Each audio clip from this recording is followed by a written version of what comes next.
मैं ज़्यादा समय व्यतीत नहीं करूँगा। तो ये है मेरा आज का सब्जेक्ट। मैं ठीक है।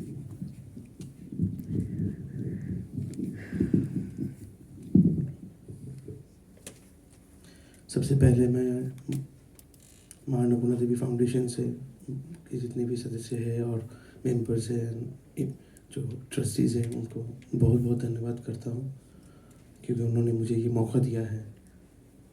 एंड एसएनडीटी यूनिवर्सिटी के जितने भी सदस्य हैं, सबको भी धन्यवाद करता हूँ।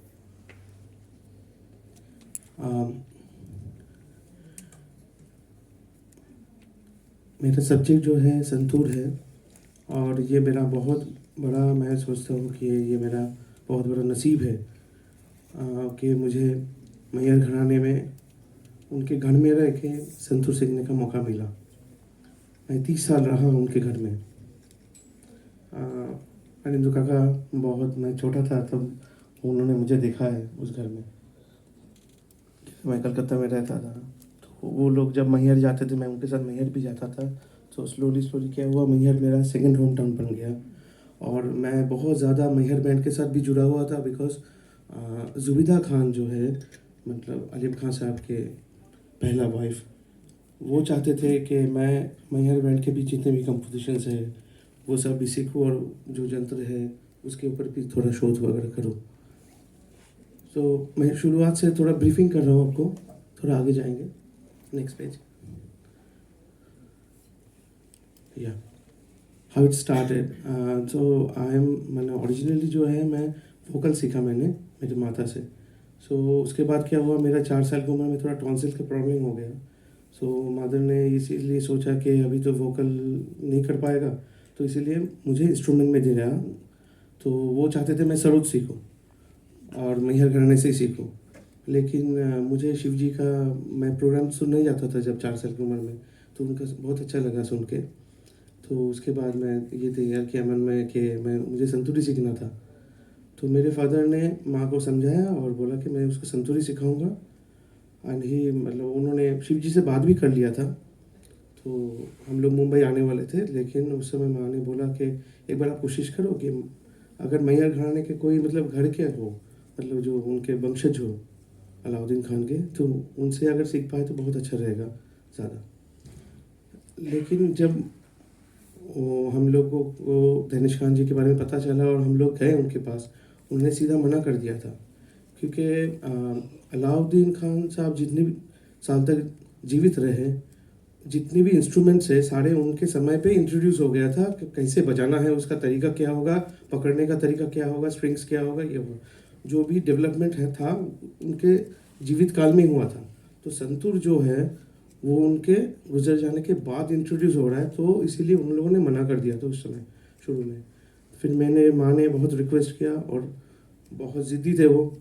और लेकिन मतलब उसके बावजूद भी, मतलब जब वो उनका हट था बेसिकली, तो इसीलिए गुरुजी ने बोला ठीक है हम देखते हैं, लेकिन मैं कह नहीं सकता कि वो सही होगा कि नहीं होगा। मतलब एक चांसेस ले सकते हैं, लेकिन वो रिस्क रह जाएगा। अगर नहीं बजा तो हमारा जिम्मेदारी नहीं रहेगा, ये रिस्क आप ले रहे हो तो ले सकते हो। तो ऐसा करके मतलब डिस्करेज किया था शुरू में।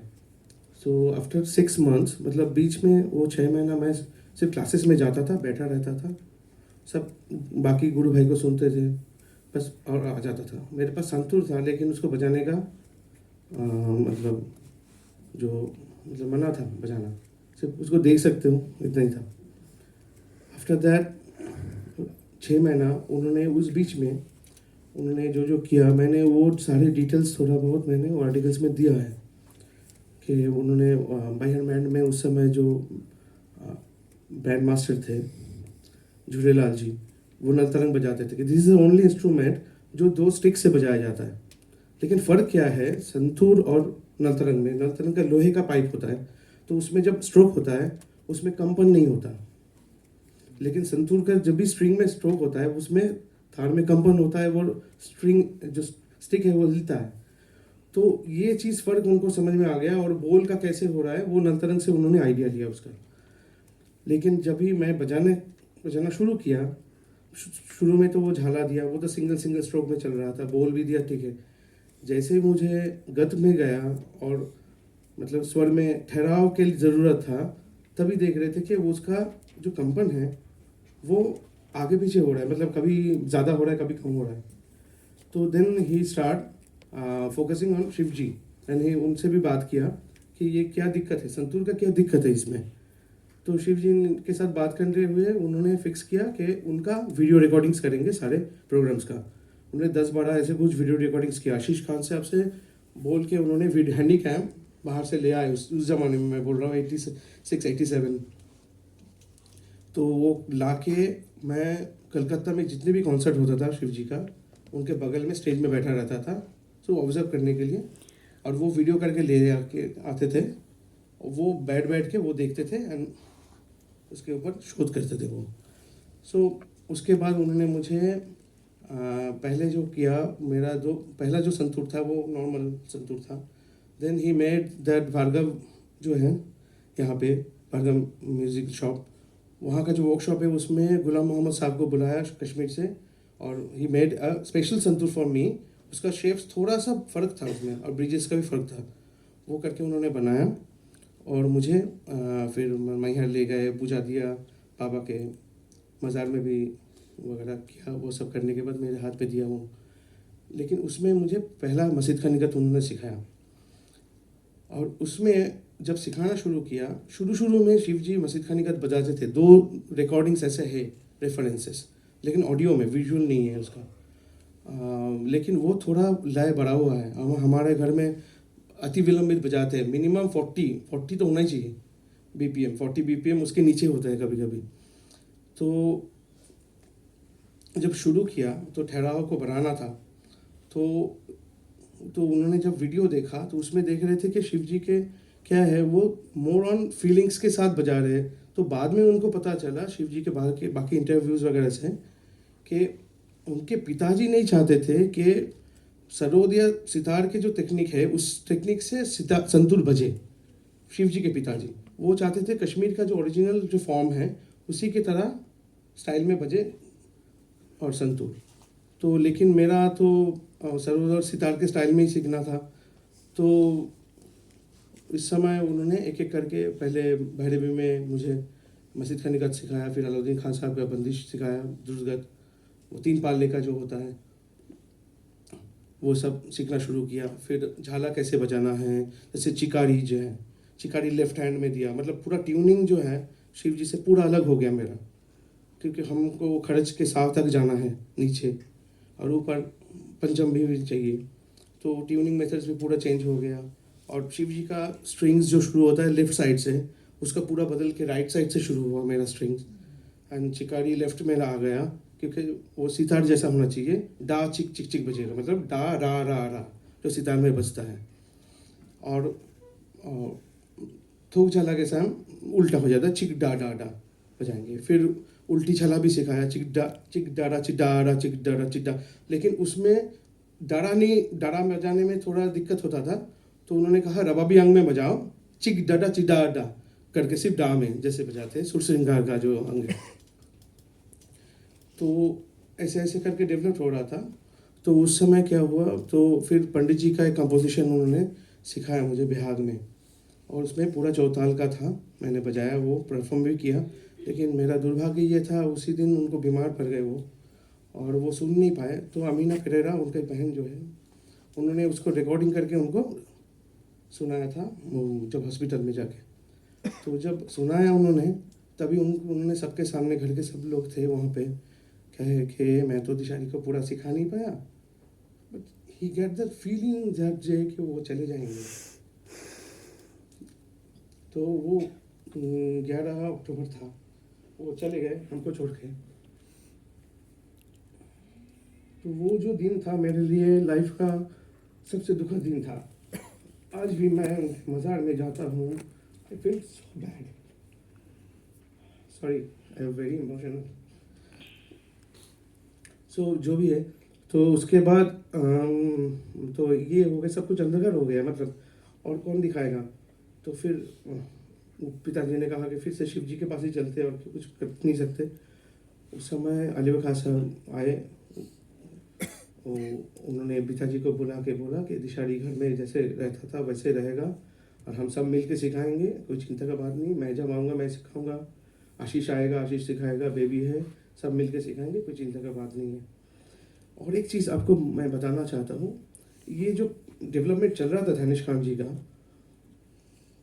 वो जो भी वो डिसीजन ले रहे थे कि क्या बोल कैसे लेना है, दा धीरे दारा बोल कैसे, धीरे धीरे दा धीरे दारा कैसे बजाएंगे, दार दा दार कैसे बजाएंगे, तो ये सारे डिसीजन वो हमेशा वो अलीम खान साहब, अन्नपूर्णा देवी और पंडित जमीशंकर से कांटेक्ट में थे, वो बता के पूछ के करते थे।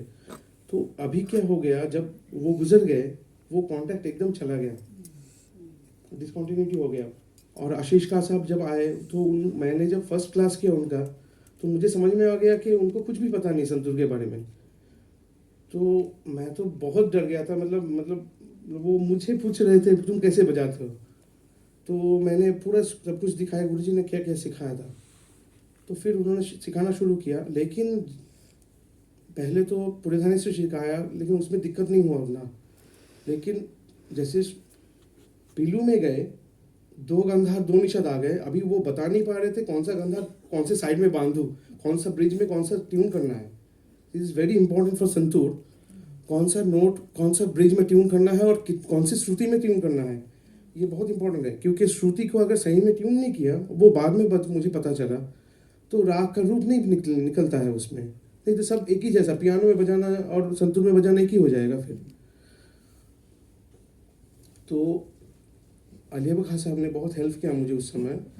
उन्होंने एक मशीन ला के दिया, वो ऑटोमेटिक, अभी जो जैसे ट्यूनर होते हैं आज के ज़माने में डिजिटल, वैसे एनालॉग ट्यूनर था, उन्होंने मुझे गिफ्ट किया था। वो कॉर्ड बॉस का बॉस का एकदम काटा में एनालॉग वाला। तो वो खुद बजाते थे वहाँ पे, घर पे बजा के वो सारे मार्किंग, कितने फ्रीक्वेंसी में कौन सा नोट्स आ रहा है, why I am more on sound, इसकी वजह से मेरे उसी समय से, मैं छोटा जब था तब से साउंड के ऊपर बहुत ज़्यादा ध्यान था मेरा। So I am slowly I become a sound designer. तो उन्होंने वो मेजरमेंट करके पूरा मैं नोट लिख के रखता था, कौन सा स्वर किस बजाना है कौन सा राग में। तो जैसे जैसे करते थे वो लिस्ट मेरा पास था, उसके हिसाब से मैं उसको देख देख के मैं ट्यून करता था, क्योंकि कान में भी वो स्वर आना चाहिए ना, क्योंकि ट्यून करते करते दूसरा तार निकल जाता है, तो क्या होता है, मतलब उतर गया दूसरा, तो उसी में ट्यून करते रहते हैं। संतूर का ये दिक्कत है, आपका रेफरेंस बहुत हल्का सा इधर उधर हो जाता है तो मुश्किल हो जाता है, क्योंकि इंस्ट्रूमेंट्स उतना डेवलप नहीं था, ये भी बहुत एक खामी था संतूर का। तो उसके बाद मैं सीखता रहा, लेकिन आशीष खान साहब के साथ मेरा कम्युनिकेशन एकदम नहीं जम रहा था एज ए संतूर के साथ। तो वो भी काफ़ी फ्रस्ट्रेटेड हो चुके थे उस समय, और उनका मिजाज तो सबको पता है, उस समय तो और भी चढ़ा हुआ था और मैं डरा डरा रहता था उनसे। और मेरा परिवार जो है इतना, मतलब मेरे गुरु भक्ति है उन लोगों का फैमिली के साथ, वो मेरा समस्या समझ ही नहीं पा रहे थे मेरे फैमिली के लोग, और मदर भी गुस्सा हो रहे थे मेरे ऊपर, मैं रोता रहता था पूरा दिन संतूर को लेके बैठ के। तो ये तो गुजर जाने के बाद वाला पिक्चर है, जब हाँ तनिष्का सब गुजर गए, आशीष का सब जब मेरे जिम्मेदारी लिए, उन्होंने गांडा बांधा था मेरा, लेकिन उससे पहले गांडा नहीं बांधा था मैंने किसी हैदर खान साहब से। And thank you for changing. So इसके बाद क्या हुआ, अलीबा खान साहब वो तो टाइम नहीं दे पा रहे थे उतना, तो जुबिदा खान को लगा कि अभी सही नहीं हो रहा दिशारी के साथ, तो उन्होंने पिशीमा को बोला, मतलब अमीना पेरेरा को, तुम थोड़ा उसका क्लासेस अलग से ले लो। तो अभी क्या हुआ, वो सरोज से सिखाते थे, उससे सितार में थोड़ा थोड़ा फ़र्क आया मेरा, मुझे सुविधा हुआ, क्योंकि उसमें फ्रेट्स है, मैं थोड़ा समझ पा रहा था, क्योंकि फ्रेटलेस है ना, एकदम एक्सप्रेशन नहीं समझ पा रहा था। तो सितार में मैंने उठाना शुरू किया, देन आई हैव टू, मुझे समझ में आ गया उनको भी संतूर पता नहीं, तो I have to learn sitar first. तो मैं 3 साल सितार सीखा उनसे पहले, सीख के फिर मैं वो सब चीज़ जो जो वो करते थे उसी को अप्लाई करके करके करके संतूर में लेता था। और इस दौरान जब आशीष खान साहब ने भी बोला कि तुम सरूदी सीख लो, इससे अच्छा है, क्योंकि टाइम वेस्ट कर रहे हो संतूर में, इतना एनर्जी दे रहे हो, कोई बेकार हो जाएगा तो तुम सरोद ही कर लो। तो मुझे बहुत हर्ट होता था मतलब अंदर से, क्योंकि I want to become a santoor player, not a sarod player. I know sarod, I learn it, but मुझे संतूर ही बजाना था। फिर मैंने सरोद सीखना शुरू किया। अभी सितार एंड सरोद ये चल रहा था ऐसे ऐसे। फिर वो ताल का जो हिसाब है हमारा घराने का, जो ध्रुपद अंग में जैसे बजता है बाज, तो जब भी मैं खमवाज बजाता हूँ या दूसरा राग बजा, तो वो बोलते थे कि नहीं ये तो ख्याल जैसा हो रहा है, कभी ठुमरी हो रहा है, वो मतलब ध्रुपद अंग में नहीं आ रहा है। उस समय सच में मैं बोल रहा हूँ, पंडित शंकर घोष जी ने, उन्होंने बहुत हेल्प किया मुझे, क्योंकि he is also as a student of Ali Akbar Khan Sahab, उनके शिष्य थे, उन्होंने सरोद सीखा था उनसे। तो उन्होंने काफ़ी मुझे हेल्प किया उस समय, और वो बैठ बैठ के पखवाज के बोल वगैरह सब उठाया, मैंने सीखा वो सब। तो ऐसे करके करके फिर विनय भरतराम जी के पास गया मैं, क्योंकि गायन जो पद्धति है तो वो बिना मतलब सिंगर के वो नहीं हो सकता, मतलब वो सिंगर से ही उठाना पड़ता है, और वो कैसे गा रहे उस टेक्निक को। तो मैंने उनसे गाने का तालीम लिया। फिर ऐसे ऐसे करते मतलब मल्टीपल इंस्ट्रूमेंट्स और इसमें चले गए बहुत ज़्यादा। मैं संतूर को छोड़ के बाकी सब सीख रहा था। मतलब आशीष खान साहब से एक चीज़ बहुत अच्छा मिला मुझे, मतलब वो आके ही पहले बोले कि तुम्हारा संतूर एकदम बेकार है, इसका साउंड सुनाई नहीं दे रहा है, इसका तार चेंज करो, ये करो। बहुत ज़्यादा एक्सपेरिमेंट करते थे तार को लेकर वगैरह वगैरह। तो उसमें क्या हो गया, और बहुत तेज़ बजाओ, बहुत ज़ोर से बजाओ, बहुत, उससे क्या हो रहा था, मतलब टेक्निकली जो है मेरा बैलेंस ऑफ द स्ट्रोक वो बहुत पावरफुल हो रहा था। लेकिन सेंस ऑफ एस्थेटिक्स तो वो डेवलप कुछ भी नहीं हो रहा था ना, उससे तो म्यूज़िक वैसा थोड़ा ही ना है। तो अली अकबर खान साहब जब उनको ये पता चला ऐसे हो रहा है, तब उन्होंने उस समय, मैं बोल रहा हूँ ये 95 का बाद, अमीना पेरेरा जी वो 6 महीने के लिए यूएस गए थे। तो वहाँ से उन्होंने मुझे चिट्ठी लिखा, बोले बाबा तुम्हारे लिए 12 मतलब मस्जिद खनीगत, फिर वजीर खनीगत, ऐसे ऐसे करके अलाउद्दीन स्टाइल सब वो 12 कंपोजिशंस अलग अलग राग में वो पूरा भेजे उठाने के लिए। तो वो सब जब मैं उठाने लगा, देन आई अंडरस्टैंड स्लोली कि ये कैसे बजता है। तो उससे थोड़ा फ़र्क आया, लेकिन मुझे एक चीज़ समझ में आ रहा था कि जो मैं एक्सप्रेस करना चाह रहा हूँ वो एक्सप्रेस नहीं हो रहा है बिकॉज ऑफ माई इंस्ट्रूमेंट में कुछ खामी है। Then I start develop my instrument, क्योंकि जो भी संतूर बजता है, कोई भी मतलब आप जितने भी नामी आर्टिस्ट को ले लो, सुनने में वो एक थोड़ा सा हल्का ही लगता है, मतलब वो it's not sound like a जैसे क्लासिकल म्यूज़िक में होना चाहिए, इंडियन क्लासिकल म्यूज़िक में।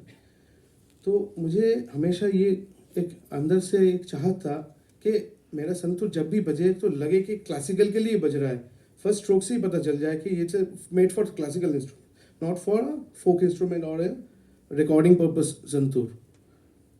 तो ये बेसिक चाहत था मेरा। तो इसके बारे में मैंने बहुत ज़्यादा रिसर्च वगैरह किया, एंड दुनिया में बहुत सारे संतूर के ऑप्शंस हैं वर्ल्ड में, तो उसके डिटेल्स में मैं नहीं जा रहा हूँ। सो एंड देन ये एक बहुत लंबा स्ट्रगल पीरियड रहा मेरा, मेंटली एंड फिजिकली। देन उस सबको कवर करते हुए मैंने लकीली मेरा संतूर जब बनाया, वो दिन मेरे लिए सबसे खुशी का दिन था। नित्यानंद जी ने मुझे फ़ोन किया, मैं शॉप में था, तो फिर गुरुजी भी वहाँ पे थे उस दिन, मामा के पास आए थे। बोला तुमने कुछ संतूर बनाया तो लेके आओ। तो मैं शौक से वो तब ट्यून भी नहीं किया था पूरा, जैसे तार वगैरह सिर्फ लगाया, वो कंप्लीट करने के बाद मैं लेके आया घर में। तो माँ से मिला, प्रणाम भी किया, आशीर्वाद मिल गया। तो दिस इज सम कनेक्शंस, मतलब मुझे लगता है, मतलब मैहर के साथ भी है मेरा, तो बाबा के साथ बहुत ज़्यादा कनेक्शन है। आई एम फील दैट कि they will guide me how to play. So मैं ज़्यादा वक्त बर्बाद नहीं करूँगा, मैं थोड़ा सा एक रिकॉर्डिंग सुनाना चाहता हूँ आप लोगों को, तो थोड़ा समझ में आएगा मैं कैसे कैसे एक्सप्लोर किया सरोद सितार को। शुरू में आलाप है, उसको थोड़ा जोर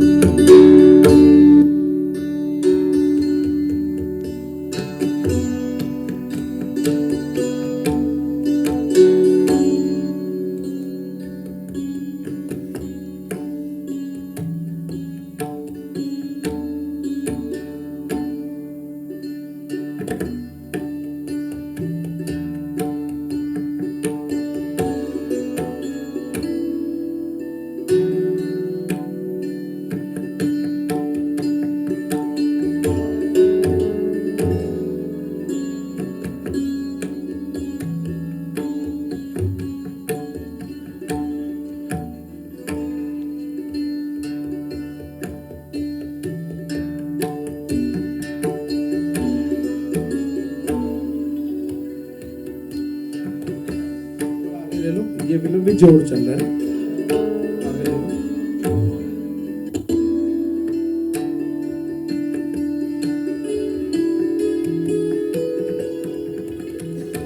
ये अंतरा में जा रहा है।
खूब झाला, खूब झाला.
Thank you so much.